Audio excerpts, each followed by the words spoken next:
Ang pananabik nating mga Pilipino sa pagdiriwang ng Pasko ay mas nagiging makulay bawat taon.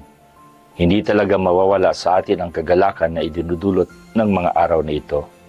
Ngunit mananatili lamang ang kabuluhan ng Pasko kapag pinagmasdan natin ang sanggol na isinilang sa sabsaban sa kabila ng ingay at pagkaabala natin sa mga panahong ito.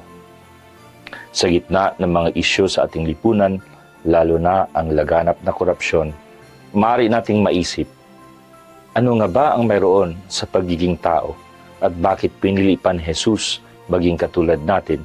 Gayong ang ating pagiging tao ay larawan ng katakot-takot na kahihiyan dahil sa bahid ng kasalanan.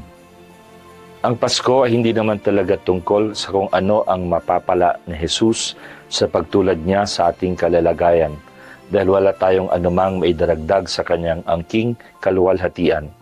Bagkus kagaya ng sinabi ni Apostol San Pablo sa kanyang ikalawang sulat sa mga taga-Korinto, sa pagyakap niya sa ating karukhaan, tayo ang kanyang pinagyaman.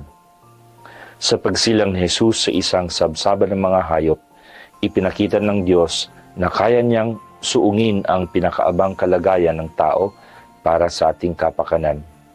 Naging tao si Jesus upang muling likhain ang sangkatauhan na lubhang dinungisan ng kasalanan at nang mapanibago niya ang kagandahan at integridad ng pagiging tao.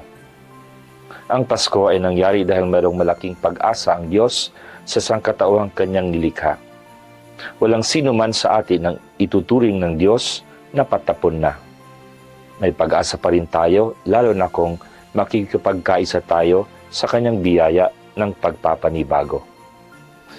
Bagamat magtatapos na ang taon ng hubileo ng pag-asa, hindi naman ito nangangahulugan na magsasara na rin ang pagkakataon at pag-asa para sa ating mga tao.